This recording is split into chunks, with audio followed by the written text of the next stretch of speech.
Përshëndetje të nderuar miq, unë që po ju flas jam Albana Nexhipilika, drejtuesja e Metropol Postit.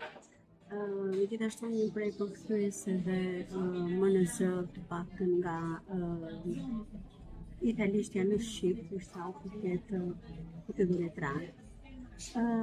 Kam nevojë të ndaj me ju një mesazh në fakt, i cili është një mesazh që e bluaj gjatë në mendje kësaj takon marrëdhënies që shoqëria sotme ka me librin. Ne dhe shohim dhe dëgjojmë që njerëzit nuk lexojnë, fëmijët nuk lexojnë, të rinjt nuk lexojnë. Dhe në fakt shifrat flasin për një rënje të leximit nga ana e fëmijëve të rinjve dhe masivisht të themon njerëzve që janë tek këto 40-tat. Çka tregon se marrëdhënia midis Homo sapiensit dhe librit është zbehur. Ka një motiv në fakt, sidomos në kontekstin shqiptar, përsi kjo ka ndodhur. Çfarë vëre unë sa i takon marrëdhënies si njerëzve me librin?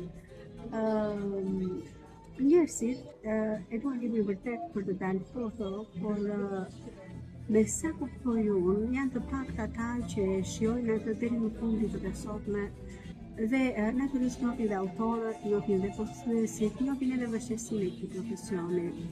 Unë kuptoj që interneti ka hapur njerëzve në informacioneve të shumta, natyrisht ka një kufi dhe ka një burim të qartë, por duhet se ata janë të kohës në këtë përballje me historira të ndryshme, në këtë përballje me informacione të ndryshme, duket sikur e tëra kjo ka zvendosur në fakt peshën e librit.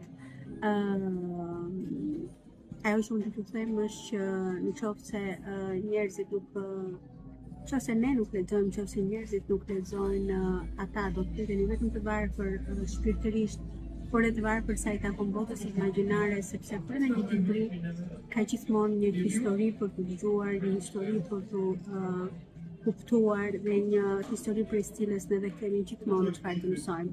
Unë do doja shumë që njerëzit të mos e shohin librin si një element biznesi, sepse shoh shumë që kjo flet për librin sepse do që ta shesi atë, jo unë flas për librat sepse dua që mesazhi që unë dua të përcjell përmes librave, dua që ai të shkojë në shoqëri.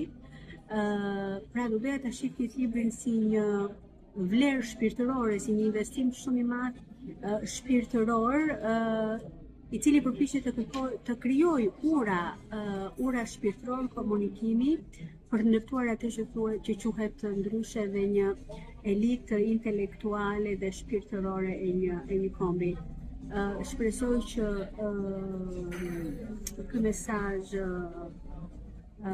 të përcjelli atë që unë në fakt dua t'ju them, pa ndonjë lloj keqkuptimi, ashtu si shpresoj që ju të qaseni librave shqiptar me besim tek cilësia e tyre dhe padyshim edhe tek shqipja, tek mënyra se si ata janë sjell në gjuhën price, e pastaj tek autorët shqiptar, të cilët edhe pse autorët e një vendi të vogël mund të kenë histori shumë interesante për të rrethyer.